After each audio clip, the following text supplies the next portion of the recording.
Sorry, I'm a bit late with this illicit auditory, but hey, I'm a anime.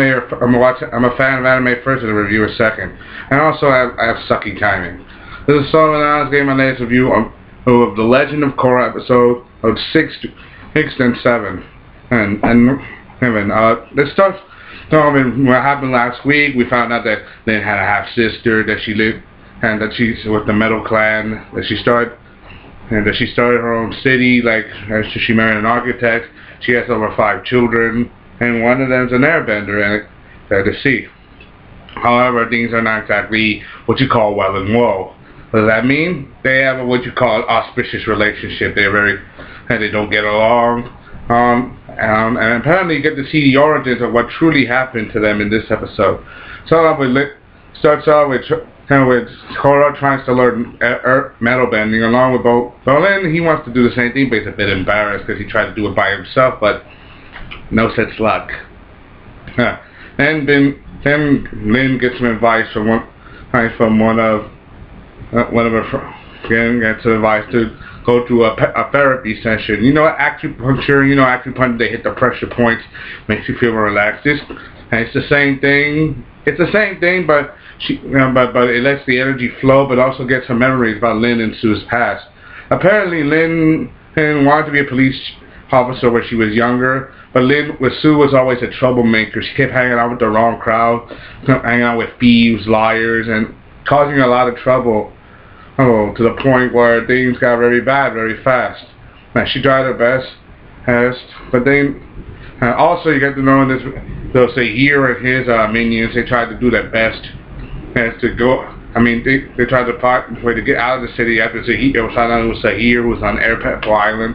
First they thought it would go after the president of the republic, but no. Now they have to leave the city. Now that they know that they're here, it's going to be very dangerous. He even kidnapped the guy in his truck to try to get him out of the city, but it doesn't work. They managed to leave. It works. They managed to leave, but this guy is very, very dangerous. I said this before, and I said this last week. We have no idea what the hell his motives are. He's very dangerous and very slippery, and especially now he's an airbender. This guy has some kind of unique, dark wisdom about himself, and it makes him very dangerous. Yes, apparently he can connect more others, but now he's an airbender, he's even more dangerous. Also, let's go back to, that's like sidestepping. Let's go back to the original story. Lynn goes through the acupuncture, she gets her memories back. Apparently she was on a regular rounds, found out there was an armed robbery in a getaway car. Guess who was in the getaway car? Her sister, Sue.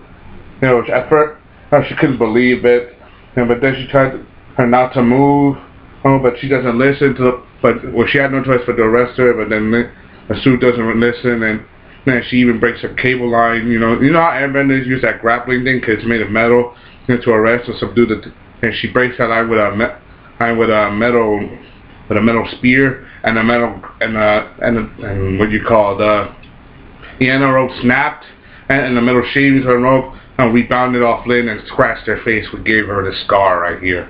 In other words, it was Sue's fault that Lynn had the scar on her face. And things it didn't get better overnight. Apparently, because of that Toph, their mother had no choice but had to cover up the arrest and the crime, and even in that giving up her career here as a cop. She had to send Sue away and covered up the crime. Apparently, they say that she gave up being a police officer because she was ashamed of what she was doing. And even though the official report was she retired, but she covered up what really happened. That got to be very hard for her, knowing that her daughters were involved in such a crime. It probably hurt her pride as a police officer and a mother. She had to send her daughter away. If she hadn't, she would have gotten in trouble, eventually gotten arrested. It would have been embarrassing, and Lynn would have had, and Toph would have had to seriously throw her in jail for her own good. But she didn't want to see her daughter go in jail. And Lynn, thunderstruck at what she was. She became a police chief because she wanted to impress her mother. But it didn't work out at all. So you gotta feel sympathetic for Lynn. and because she tries her best to act like her mother, but her mother didn't want that for her, and her mother was always a troublemaker, and her mother didn't want her to suffer through that. She let them roam free. In the end, it caused a lot of problems. So this is like what the opposite of what a good parent should do. A parent should set out guidelines and rules, but remember, we know Toph grew up in a strict lifestyle. She made sure her children didn't have that. So, and in the end, it caused a lot of problems. The episode, does get to a halt. I mean, hell, even Lynn and Sue start to fight, even though about the past. One thing you know, I'm gonna bring up Lynn's past, her relationship with Tenzin. That is one moneymaker, one nasty moneymaker. When Sue said that, Lynn just went ballistic and they fought. And it took Opal, Sue's daughter, to stop them at the end with her airbending. And to your sisters, why do you have to hurt each other? After that they part ways, and he said, and it was the next day. Said you were there all day, like a whole day. And Lynn comes out, she's more calm now. She looks like all she needed was a good night's sleep after all that acupuncture she wears, punchers. Like she tries to make peace. She even makes peace with Sue, saying, "Don't make the same mistake I did, and follow your dreams." It seems that getting all that energy out of her really changed her a little bit, and so it's like what you call worse for wear, like better for wear. That means that all her thing. I mean, they both tried to be they both tried to do their best. I mean, Sue changed, but Lynn never thought she could change, even though she thought she would always be that little troublemaker. But she did. I mean, she started her own city. She married an architect. She has 5 kids. I'm sorry. And she built a whole city to her mother. And she had a discussion with her mother years ago about this. Like her and her mom, at least they buried the hatchet, but her and Sue did not. But they may not get along, but at least with all that fighting they did and all that, and now that things are past, at least they're at least ready to at least start to have a relationship. Also, you get the end of the episode with Sahir. Now that he's out of the city, they want to know where the Avatar is, and he says, where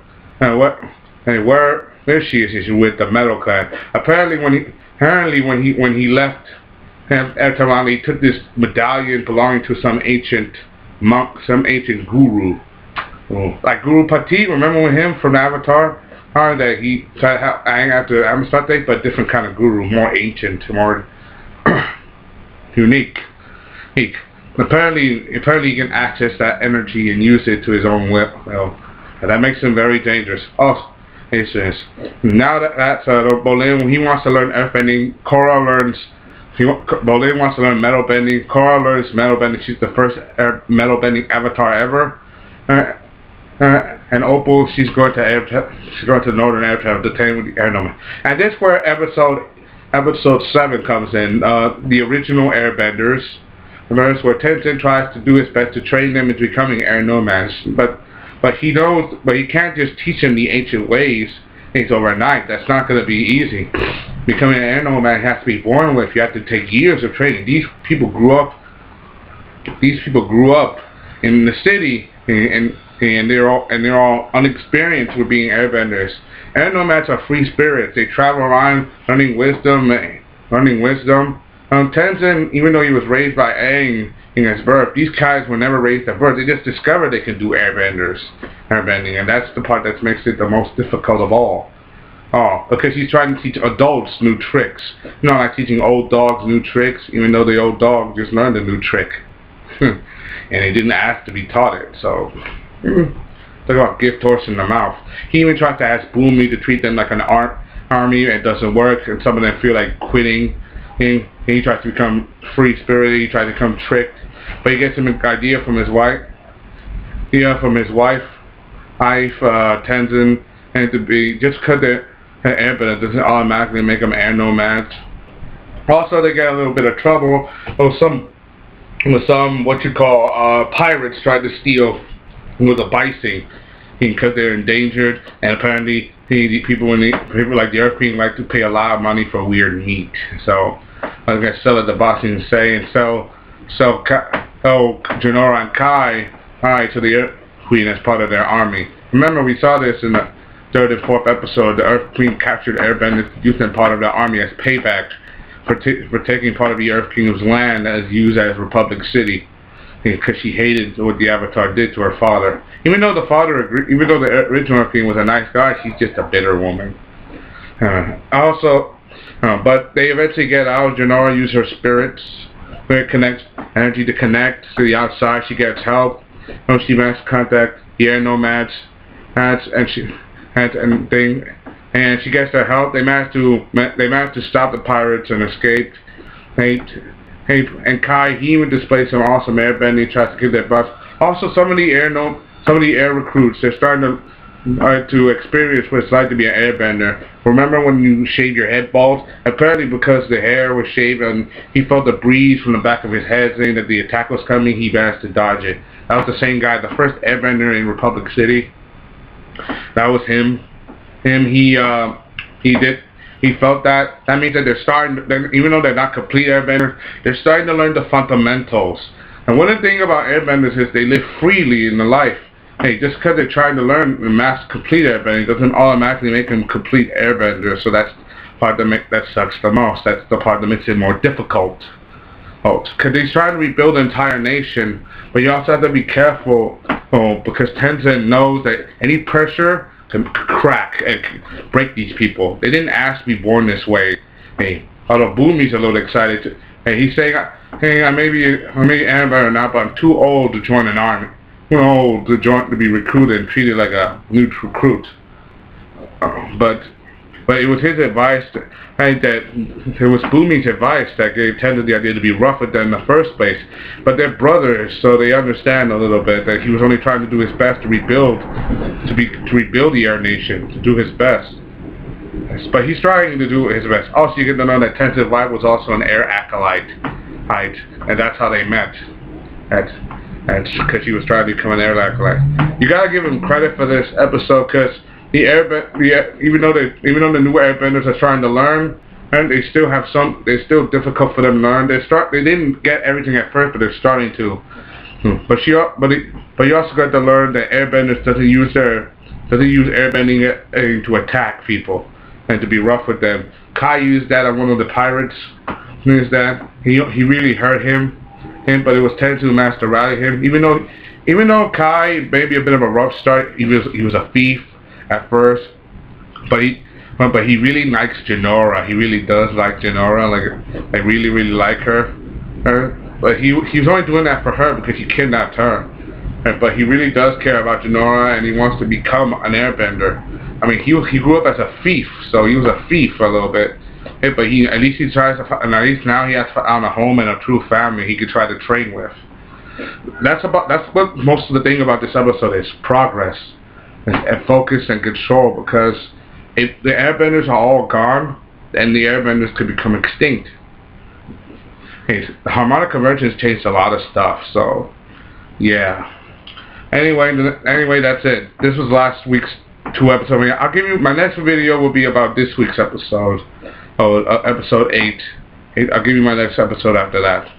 I hope you enjoyed. That's why I'm Sellavin. I'll give my next video of Naruto chapter 6. Pause. Legend of Korra. Episode 6 and 7. I'm such an ass. I'm sorry. I got that misquoted. Hope you enjoyed. That's why to comment and subscribe. Give me your honest opinion. Also, you notice the new stain on my wall. Full Metal Alchemist. That's all I can say. Bye.